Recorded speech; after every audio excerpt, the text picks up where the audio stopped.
Hello दोस्तों, मेरा नाम है चेतन और आप सभी का स्वागत है हमारे चैनल में। और आज हम द अबंडेंट प्रिंस के एपिसोड 56 को नरेट करेंगे। तो चलिए जल्दी से नरेशन शुरू करके इसकी पूरी कहानी जानते हैं। एपिसोड के स्टार्टिंग में जीनवन पूछता है, इंस्ट्रक्टर होजिन, आखिर किस वजह से आपको यहाँ पर आना पड़ा। होजिन कहते हैं, मुझे ऑर्डर दिया गया है तुम दोनों को डायरेक्टर के पास लेकर चलूँ। मैं तुम दोनों को घसीट कर लेकर जाना नहीं चाहता, तो मैं आशा करता हूँ कि तुम लोग मुझे ये सब करने में मजबूर नहीं करोगे। उसके बाद होजिन उन दोनों को लेकर जा रहे होते हैं और तब उन्हें जाते हुए ब्लड की स्मेल आती है और वो आगे देखते हैं कि डेड बॉडीज पड़ी है। मुयोंग सोच रहा था आखिर ये लोग मारे क्यों गए हैं। वहीं पर लिवा भी मौजूद था। लिवा कहता है, brigade leader Muyon and squad leader Jinwan, मैं सीधे पॉइंट पर ही आता हूँ, क्या ये सब तुम दोनों का काम है। जीनवन कहता है, नहीं डायरेक्टर, हमें तो इसके बारे में कुछ भी नहीं पता। मुयोन कहता है कि मैं और जीनवन तो ट्रेनिंग सेंटर में थे और वहीं से ही हमें यहाँ पर लाया गया है, हमें इसके बारे में कुछ भी नहीं पता। पर डायरेक्ट ये सब पूछना बिना कुछ बताकर ये काफी कंफ्यूजिंग है सर। जीनवन फिर नीचे हैंग्यू को देखकर सोच रहा था, क्या उसकी डेथ खून बहने की वजह से हुई है, जो कि हुआ है उसके कटे हुए हाथ की वजह से, और उसकी पूरी बॉडी काली पड़ गई है, यानी इसे पॉइजन दिया गया है। पर उसकी जगह तो चियोन को मरना चाहिए था। लिवा फिर उन दोनों को क्योंपियो के पास लेकर जाता है। जीनवन सोचने लगता है क्योंपियो भी मारा गया और उसे तो साउंड क्लान के पीपा सोर से मारा गया है। इसे तो ऐसा सेटअप किया गया जैसे इन दोनों दूसरे साथ लड़ते हुए मारे गए हैं। कुछ तो यहाँ पर जरूर गलत हो रहा है।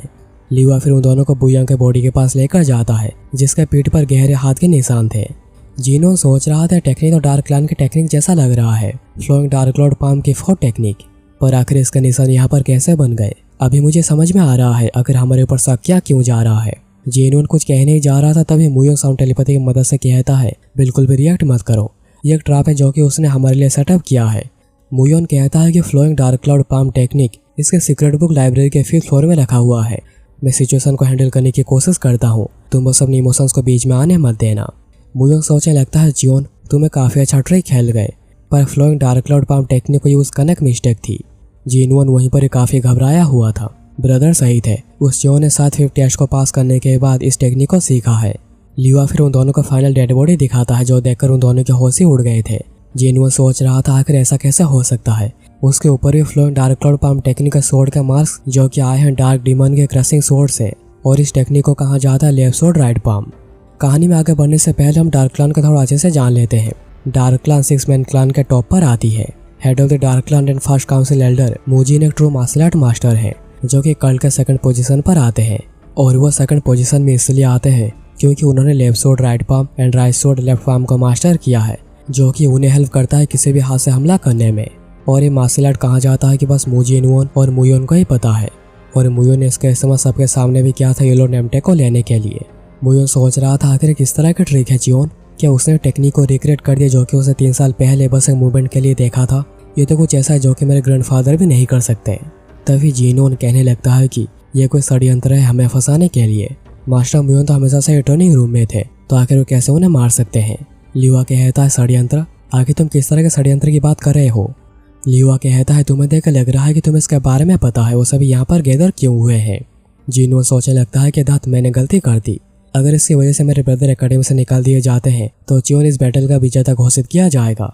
मुझे किसी भी तरह ब्रदर को एकेडमी से निकालने से बचना ही पड़ेगा। लिवा कहता है, एक एक्सक्यूज देने की कोशिश करना बिना किसी भी सबूत के तुम दोनों के ऊपर शक और भी ज्यादा बढ़ता जा रहा है। इंस्ट्रक्टर्स उन दोनों को अरेस्ट कर लो। जीनोन कहता है, रुकी, ये सब प्लान चियोन का है। मुयोन सोच रहा था मैंने उसे खुद के ऊपर कंट्रोल करने को कहा था, पर अभी कुछ भी नहीं हो सकता। जीनोन कहता है, सच कहूँ तो पॉइजन क्लान के चियोन ने प्रपोजल दी कि हम चियोन के खाने में जहर मिलाकर उसे मार देते हैं, और इसके लिए हमें एक साथ ही काम करना होगा। पर हम लोगों ने इस डरपोक के आइडिया को ठुकरा दिया, तो हमें भी इसके बारे में कुछ भी नहीं पता। हमें तो अभी अभी पता चला कि ये सब ऐसे मारे गए हैं। इनफैक्ट उन्हें मारने का बस एक के पास ही रीजन है, और वो है चियोन। तो प्लीज चियोन और बाकी कैडेट्स को बुलाकर उनसे ये पूछताछ करिए। ये बात सही नहीं है कि बस हमारे ऊपर ही शक किया जाएगा। लिवा फिर कहता है, जीनवन तुम ये सब कह रहे हो पर मुझे देख भी नहीं पा रहा है, पर तुम्हें क्या लगता है डेड बॉडीज किसे यहाँ पर मिली है। जीनवन कहता है, क्या ये डेड बॉडीज इंस्ट्रक्टर्स को नहीं मिले हैं। लिवा कहता है कि काउंसिल एल्डर जियोन और उसके स्क्वाड लीडर्स और ब्रिगेड लीडर सभी को ये एक साथ ही मिला था, और उन्होंने डायरेक्ट आकर इसके बारे में हमें बताया। जीनवन कहता है कि ये बात कोई सेंस नहीं बना रही, वही तो रियल कल्प्रिट है, तो फिर क्यों। तभी जियोन वहाँ पर आकर कहता है, आखिर तुम इस सबका दोष मेरे ऊपर क्यों दे रहे हो। जियोन को देखकर सभी जियोन को रेस्पेक्ट के साथ ग्रेट करते हैं, क्योंकि जियोन अभी काउंसिल एल्डर बन गया 6ठे टेस्ट को पास करने के बाद। पर मुयोन और जीनवन उसे ग्रेट नहीं करते। लिवा डांटते हुए कहता है, ब्रिगेड लीडर मुयोन और स्क्वाड लीडर जीनवन काउंसिल एल्डर को अपनी रेस्पेक्ट दिखाओ। दोनों ये सब करने से काफ़ी झिझक रहे थे। इस वजह से लियो उन दोनों के ऊपर ही काफ़ी गुस्सा करता है। इसलिए दोनों को काउंसिल एल्डर कहकर जियोन को ग्रीट करना पड़ता है। जियोन कहता स्क्वाड लीडर जिनवोन, क्या तुम ये क्लेम कर रहे हो कि poison clan, blade clan, sound clan और स्वॉर्ड क्लान मिलकर मुझे मारने की कोशिश कर रहे थे, जिस वजह से मैंने उन्हें मार दिया? जियोन फिर आगे कहता है क्या मैं फिर से डेड बॉडीज को देख सकता हूँ, और लिवा उसे सारे डेड बॉडीज के पास लेकर जाता है। जियोन कहता है हेंग्यू का हाथ कटा हुआ है बुयांग का ब्लड टेक्निक की मदद से, और फिर उसकी मौत हुई है चियोल का पॉइजन की वजह से, और क्योंपियो की डेथ हुई है हेंग्यू के पीपा स्वॉर्ड से। यह सुनकर मुयोन सोच रहा था यहाँ पर कुछ अजीब हो रहा है। होजिन फिर कहते हैं बुयांग के सर को कुचल दिया गया है उसे इंटरनल इंजरीज होने के बाद, जो कि हमें लग रहा है कि हुआ है डार्क क्लान के फ्लोइंग डार्क क्लाउड पाम की मदद से। लिवा कहता है और फाइनली चियोन की डेथ हुई इंटरनल ब्रीडिंग की वजह से, जो कि आए हैं डार्क क्लान के लैब्सो डार्क पाम की वजह से। चियोन कहता है ये तो काफ़ी अजीब है स्क्वाड लीडर जिनवोन, अगर मैंने उन्हें मारा भी है जैसा कि तुम कह रहे हो, तो मुझे ये सारे अलग अलग मार्शल आर्ट्स पता होनी चाहिए, इंक्लूडिंग पॉइजन आर्ट्स। और अगर हम स्टेटस के बाद को देखें तो ऐसा लग रहा है कि यहाँ पर 5 लोगों ने दूसरे के साथ लड़ाई करी है। मुयोन सोच रहा था मैं समझ गया, आखिर मेरे अंदर घबराहट क्यों हो रही थी। चियोन बास्टर्ड, मुझे पहले लगा था कि तुम ऐसा करके बस मुझे बैटल से निकालना चाहते हो, पर नहीं। अगर ये बॉडीज वापस अपने क्लान में जाती है तो उनके पास और कोई चॉइस नहीं होगा कल्प्रिट को ढूंढने का, सिवाय घाव को देख कर के आखिर किसके टेक्निक है। तो यह है तुम्हारा ट्रू ऑब्जेक्टिव 5 क्लान्स को दूसरे के खिलाफ ही लड़वा देना। उसने हमें ही हमारे जाल में फंसा दिया, और वो भी हमारे ही पैंतर का इस्तेमाल करके। लिवा फिर कहता है इन दोनों को इमीडिएटली डिटेंशन सेंटर में भेज दो। फिर सीन कट होता है कुछ देर बाद डायरेक्टर के ऑफिस में। होजिन कहते हैं कि हमने बच्चों के बॉडीज को उनके क्लास को दे दिया है, और हमने उन्हें ऑफिसर स्टेटमेंट भी दी है। जब तक लॉर्ड और काउंसिल एल्डर्स वापस नहीं आ जाते दोनों को डिटेंशन सेंटर में ही रखा जाएगा। पर यह सब जिसने भी किया है बड़े चालाकी से किया है। कोई भी डेड बॉडीज को देखकर बता ही नहीं सकता कि आखिर किसने किसको मारा है। लिवा कहता है मुझे भी यही बात खटक रही है। लिवा सोचने लगता है ग्रैंड मास्टर के लिए भी एक टेक्निक को एक बार में ही देखकर उसे कॉपी कर देना नामुमकिन है, और ऊपर से यह कोई आम टेक्निक नहीं है, ये एक सीक्रेट टेक्निक है डार्क क्लान के मोजिन वो की। पर ये जो भी हो, पर 5 मैन क्लान्स के बीच में फाइट होकर ही रहेगी। लॉर्ड भी दूसरी तरफ लगे हुए हैं क्लान्स के पावर कम करने में, पर जो ने उन्हें ऐसे डिवाइड कर दिया है जो कि बस डिमोनिक एकेडमी में रहकर ही करना पॉसिबल है। वो अभी पूरा मैच्योर हो गया है। एक ट्रू लॉर्ड जो कि स्वॉर्ड डीमन चाहते थे, उसने फाइनली जन्म ले लिया है। फिर सीन कट होता है हेवनली डिमोनिक कल्ट कैसल के वेस्ट साइड में, यानी पॉइजन क्लान के मैनर में। पॉइजन क्लान का वाइस लॉर्ड मोन्सू कहता है अब बहुत हो गया, उन्होंने अभी अपनी लाइन क्रॉस कर दी है। पॉइजन क्लान का कोर मेंबर चाहुओ कहता है आपने बिल्कुल सही कहा, हम डार्क क्लान के पपेट बनकर और नहीं रह सकते। मोन्सू कहता है कि मैं श्योर हूँ, यहाँ पर सभी को पता है कि हमारे लीडर ने छठे टेस्ट को लेकर अपना माइंड चेंज किया था डार्क क्लान के लेडी मू के आने के बाद। इसके बावजूद उनकी हिम्मत हुई थी उनकी फ्यूनरल में आने में। लेडी मू ने ऐसा करके हमारे क्लान की डिसरेस्पेक्ट की है। तभी जाकर लीडर और चियोल का आत्मा को शांति मिलेगी जब हम उनका गला काटकर हमारे पैरों में रखेंगे। जोंगसुम का अंकल कहता है वाइस लॉर्ड, मैं फ्यूनरल के बीच में कहने के लिए माफी चाहता हूँ, पर अभी हमारे पास मौका है। चावो कहता है कि वो सही कह रहा है, हमारे पास अभी एक मौका है डार्क क्लान के ऊपर हमला करने का, क्योंकि अभी डार्क क्लान का लीडर और आधी फोर्स बाहर है। मोन्सू का भाई कहता है ब्रदर, मैं श्योर हूँ कि वो सोच रहे होंगे कि हम अपने भतीजे के फ्यूनरल में बिजी होंगे और अभी के लिए तो कुछ भी नहीं करेंगे।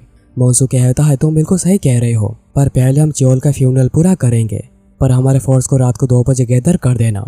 फिर सीन कट होता है सुबह 4 बजे डार्क क्लान के मैनर के सामने। पॉइजन क्लान गेट तक पहुंच चुकी थी हमला करने। मोन्सू कहता है कि डार्क क्लान के लीडर के एब्सेंस में यही हमारा एक चांस है उन्हें खत्म करने का। हम सबसे पहले डीपेस्ट क्वार्टर में जाकर एंटर होंगे और सभी बड़ी तेजी से अंदर जाने लगते हैं, पर उनके सामने कोई भी नहीं आता और ना ही उन्हें कोई भी देखता है, जिस वजह से सभी रुक जाते हैं। ब्रदर, यहाँ पर कुछ तो अजीब है, यहाँ पर कोई इंसान तो छोड़ो कोई परछाई भी नहीं दिख रही। मोन्सू सोच रहे थे तो क्या इसका मतलब? तभी उनके ऊपर एरोस की बौछार हो जाती है और उन सारे एरोस में की मिला हुआ था।